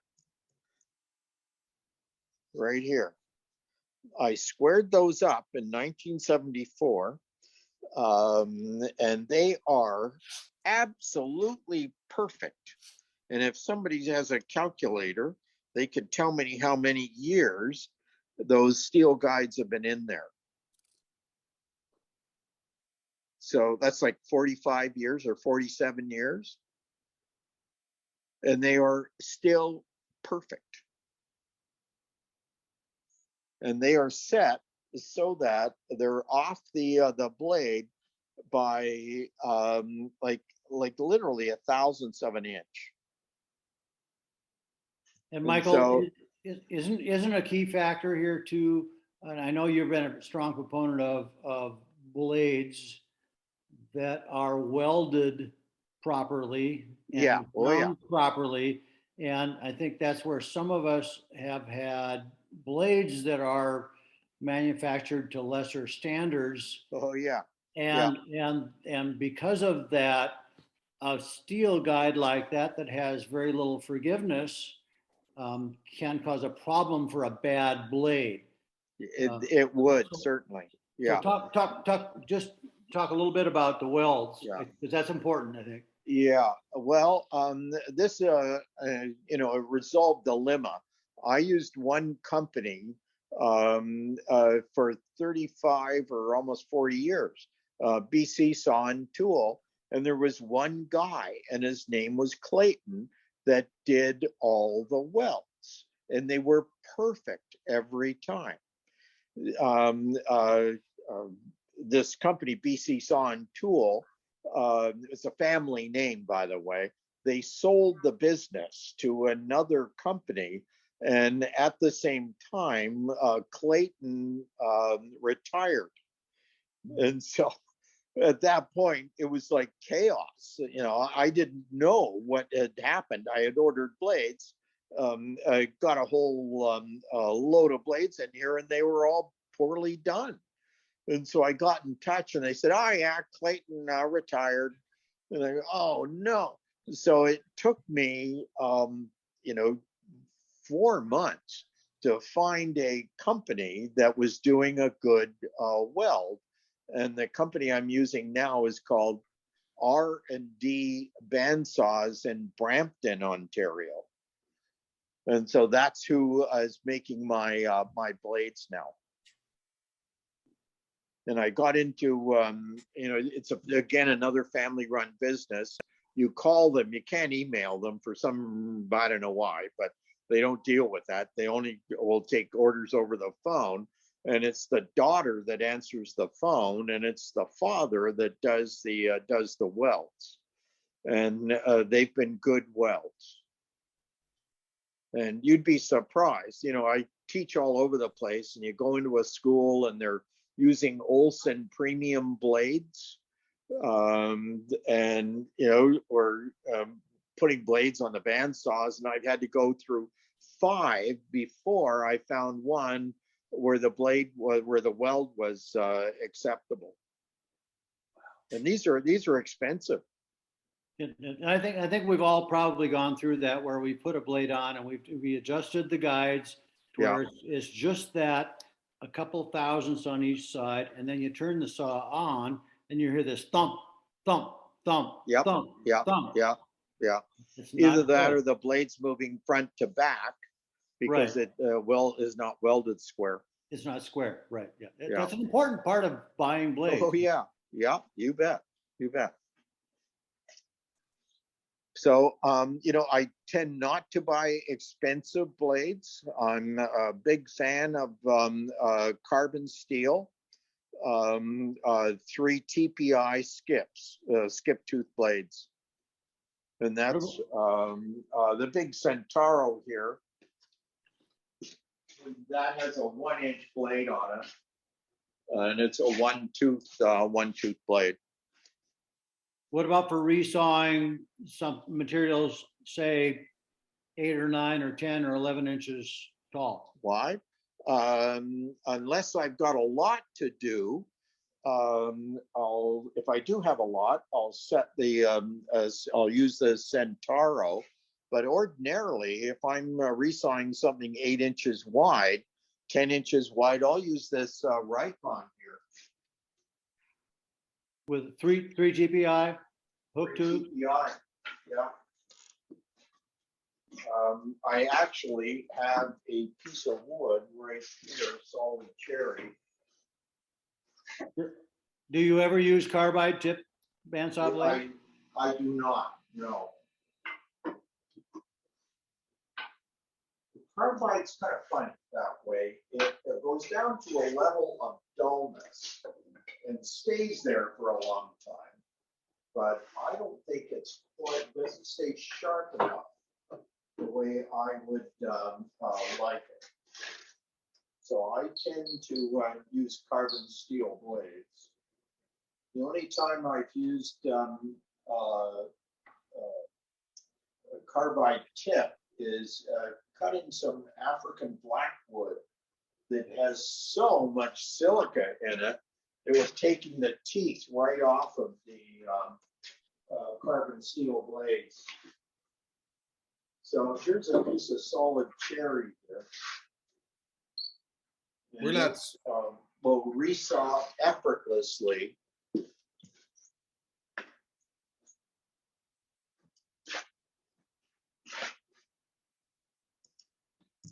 Like so.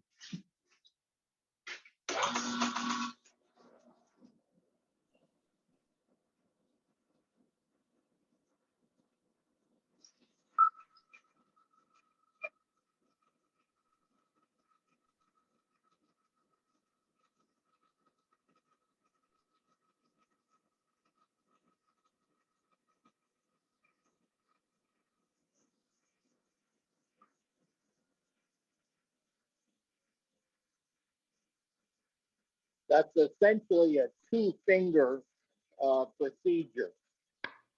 One finger, you divide that space into thirds, and I'll put my finger at the first third, and then one finger to push, and that's it. And let the blade tell you how fast. Essentially, yeah. Michael, we're about reaching a little over the 2-hour mark here. Yeah. Yeah. We probably should wrap it up here if we got just a couple. King, do we have a couple of more questions we could get in and then? Yeah, sure. Okay, I'm good with that. Yeah, it looks like maybe David's might be the last one here, and he's asking about best method for blade tensioning. Dave, did you have anything to add to that? Well, I personally, I tend to under tension my 1/2-inch blades. I've got them set for about somewhere between a 3/8 blade and a 1/2-inch blade.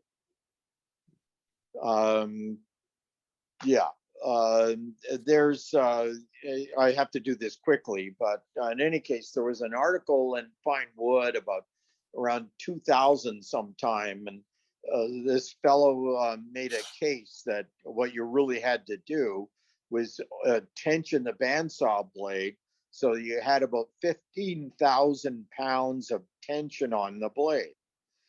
And to do that, you had to replace the compression spring with a zirconium coated spring.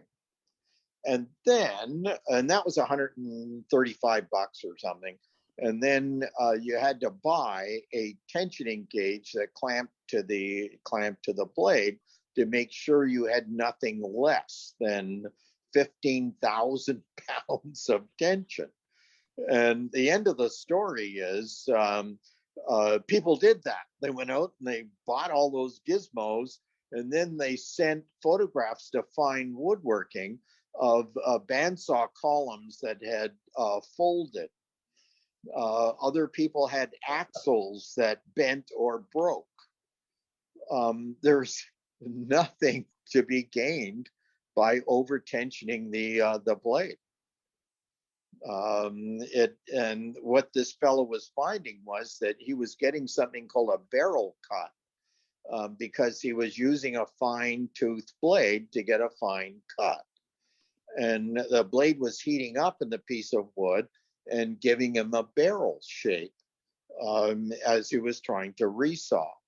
And yeah, as it turns out, that was classically bad information.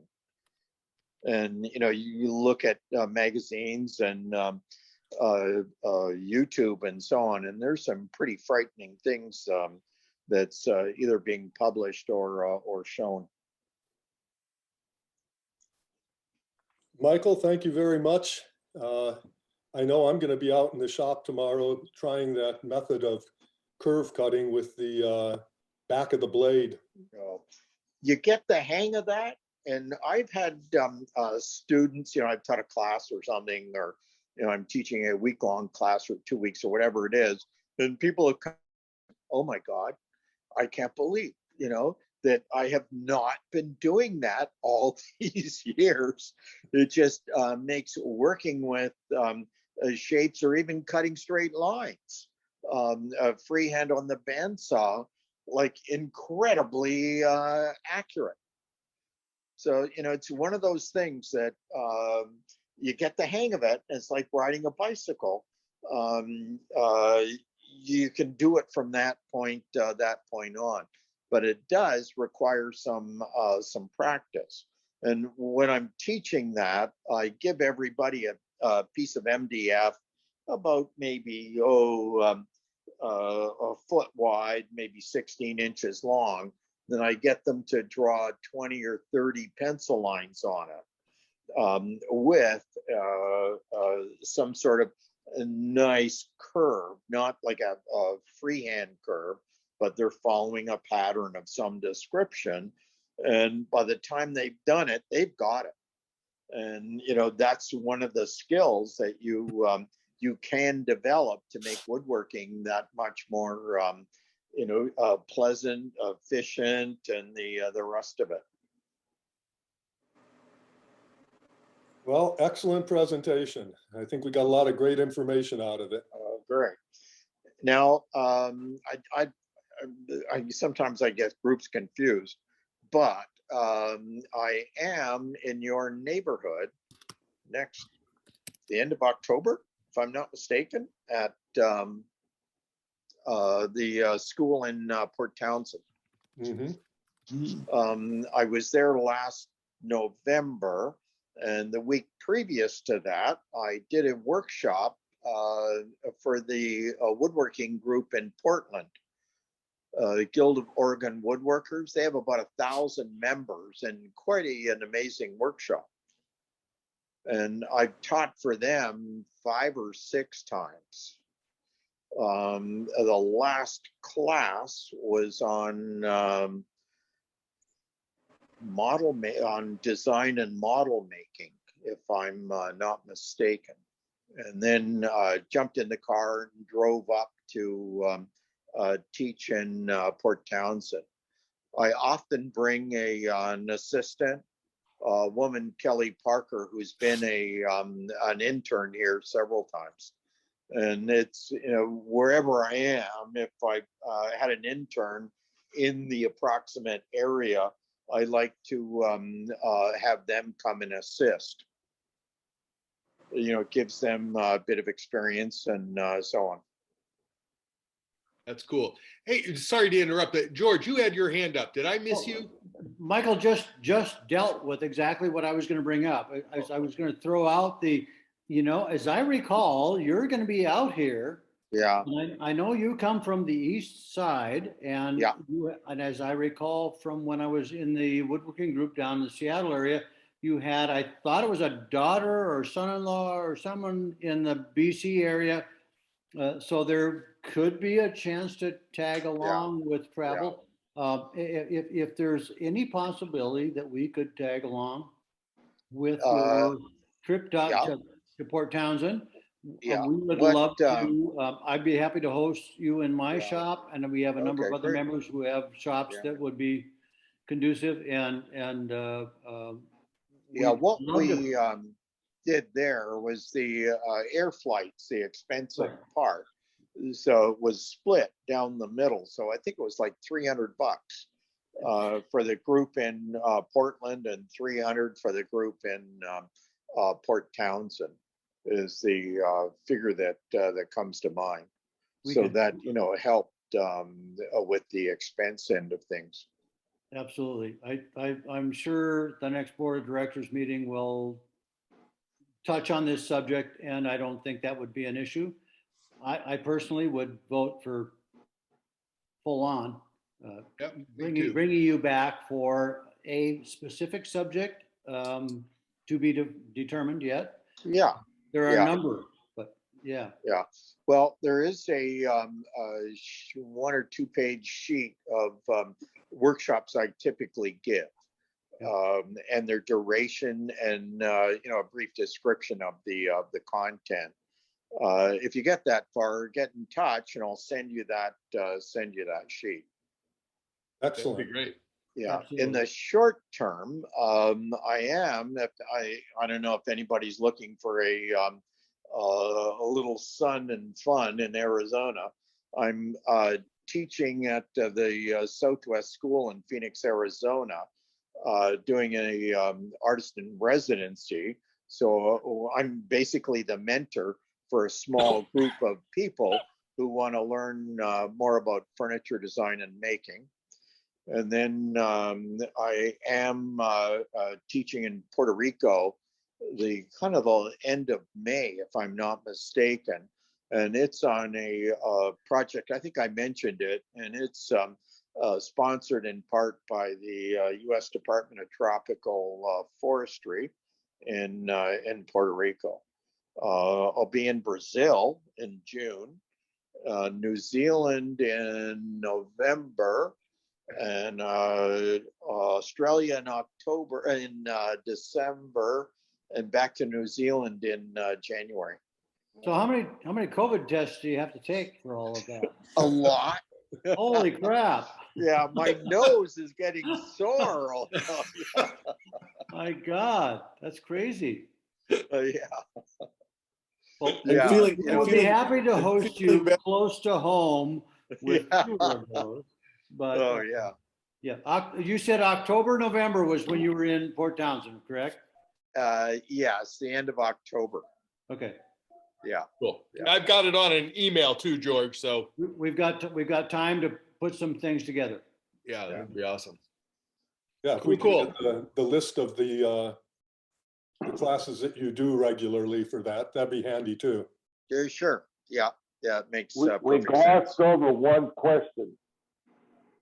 What was that? How he feels about tensioning the blade. Somebody else had an opinion, but we never gave Michael a chance to reply. Okay. Well, I did say that I tend to under tension, and this is one of the things that's it's hard to describe, but essentially, a lot of the bandsaws that I will set up when I'm teaching, they may not have a tension gauge. So I didn't realize it was your voice at the time. Yeah, I just simply move the guides out of the way, and with my finger about 6 inches above the table, I will press on the blade. And as soon as my tip of my finger starts to turn white, in order to deflect the blade about a quarter of an inch, then, you know, that's kind of approaching too much tension. And if my finger turns red, then I forgot to turn the bandsaw off. Just kidding. That's a woodworking joke. Yeah. Yeah. So in any case, and then, you know, if the blade flutters, then you might add a bit of tension. But the reality is, you know, this whole thing isn't about developing you know, an incredibly a piece of steel in tension. It's really about the number of teeth and the clearing the sawdust efficiently. So that's the bigger issue. Tension is, you know, it gets a little fuzzier. It's not all that important if everything else is working well. If their tension is loose, generally a slower feed rate is going to give you a better result. Is that correct? Essentially, yeah. Yeah. So if you crank it up really tight, you might be able to feed faster, but that might not be the right thing to do because the teeth need to be able to clear the dust away. Yeah, exactly. So tensioning it higher, in my opinion, is the worst thing you can do. Yeah, there's no gain there, I don't believe. So, and I'm not saying loose, I'm just saying that, you know, like I said, I'm not on a 1/2 inch blade. I'm tensioning it somewhere between a 3/8 and a 1/2 inch blade. I'm not tensioning it to a 1/4 inch blade. So, you know, I'm kind of a medium tension kind of guy, is what it comes down to. Okay, that's great. All right. I guess we better wrap this up. We got a short bit of business to take care of. And if anybody's still awake, it's 20 after 11 here. Oh boy. Michael, they're more interested in the business. Thank you, Michael. Oh, you're welcome. Thank you, Michael. Thank you very much. Excellent Okay. presentation.